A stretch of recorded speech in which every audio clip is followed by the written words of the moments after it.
Você já parou para pensar como sabemos que a geometria realmente faz sentido? Sem bases sólidas, a matemática pode ter contradições. E foi exatamente por isso que Hilbert entrou em cena. Mas afinal, quem foi Hilbert? E como ele mudou a geometria, é isso que vamos descobrir agora.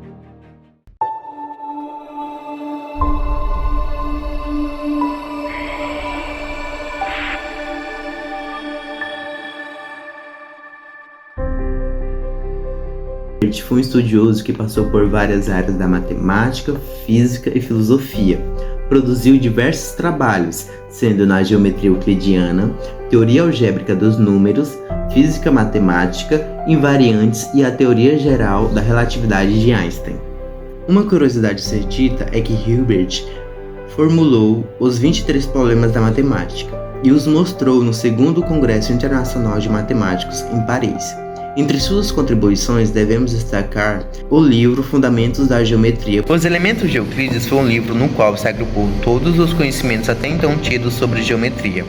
Com 13 capítulos, contendo 465 proposições, seu escritor fez cerca de 12 obras originais. Outras também se encontram nos Elementos de Euclides. No total de traduções, perde apenas para a Bíblia, amplamente utilizada nos dias atuais. Durante séculos, a geometria se baseou nos Elementos de Euclides, considerado hoje um dos tratados mais importantes e influentes da história. Mas, com o avanço dessa matemática, começaram a surgir dúvidas como: será que essa estrutura era realmente sólida? Bom, os conceitos de ponto, reta e plano eram usados de forma intuitiva, sem definições formais. Além disso, algumas demonstrações dependiam de suposições implícitas, o que tornava essa lógica fraca. Isso levou a ambiguidades e questionamentos sobre a validade desses teoremas. Então, a necessidade de uma base matemática mais rigorosa fez com que matemáticos repensassem os fundamentos da geometria. E foi aí que entrou Hilbert. Ele organizou e criou um sistema de axiomas bem definidos, trazendo precisão e coerência para essa teoria. Mas afinal, o que são os fundamentos da geometria? Bom, são os princípios básicos que servem como a base para toda a teoria geométrica.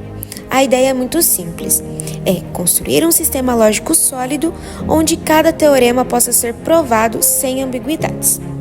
Então, esses fundamentos são formulados como axiomas, ou seja, afirmações aceitas como verdadeiras sem a necessidade de uma demonstração. Definir os conceitos geométricos com precisão evita a contradição e garante que tudo faça sentido. Então, Hilbert foi um dos grandes responsáveis por essa reformulação. Organizou os axiomas de forma clara e lógica e, com isso, ele garantiu que toda a geometria pudesse ser construída com bases realmente seguras. Hilbert ele elaborou esses 5 axiomas, que foi o axioma de incidência, que ele fala um pouco, define as relações básicas entre pontos, retas e planos. Exemplos, por 2 pontos distintos, que passa exatamente uma reta. O axioma de ordem, que estabelecem a noção de alinhamento e sequência de pontos em uma reta. Exemplo, se o ponto B está entre A e C, então A, B e C são colineares. É o axioma de concluência também, que formalizam a ideia de igualdade de comprimentos, de segmentos e ângulos, essencial para medições.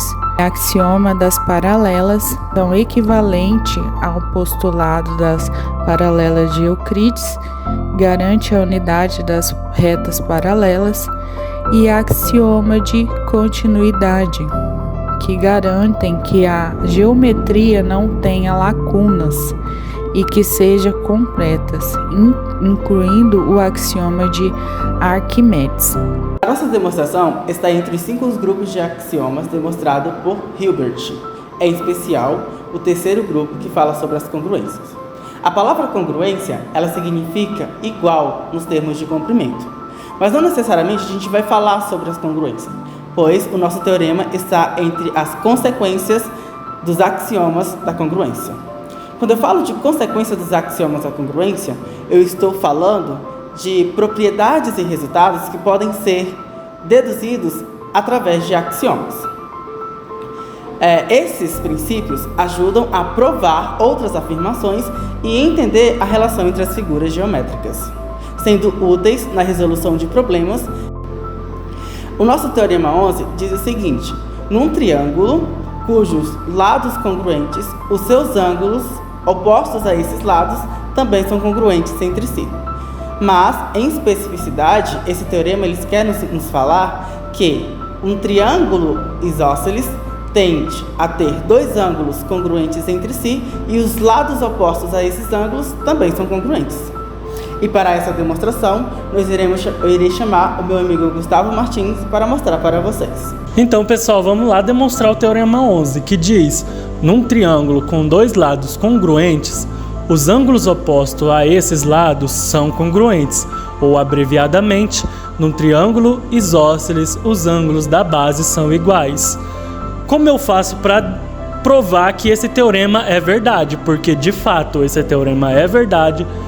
E quais ferramentas eu vou utilizar? Então, se a gente imaginar aqui um espelho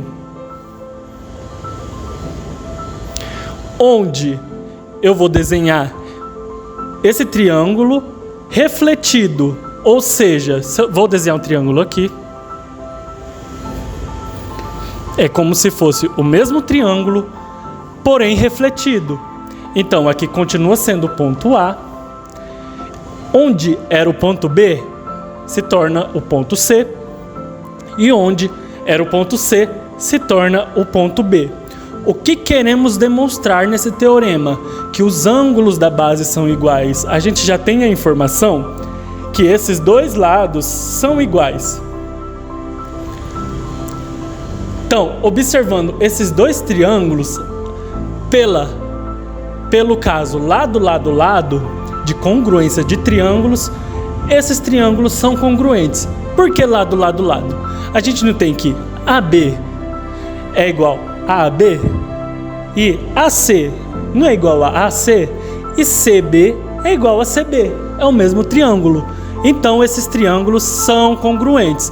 Então, eu vou escrever aqui que os triângulos ABC, lembre que quando eu vou escrever casos de congruência, a ordem importa. Então, o triângulo ABC é congruente ao triângulo ACB.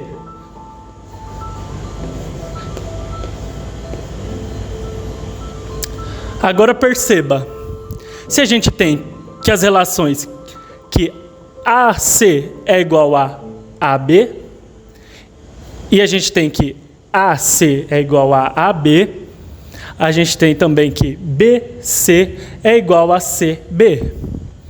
E observe, a gente tem que o ângulo B é igual ao ângulo C e que o ângulo C é igual ao ângulo B. Então, com isso a gente demonstra que o triângulo isósceles possui dois lados iguais e o ângulo da base são iguais. Então, portanto, B é igual a C, como queríamos demonstrar.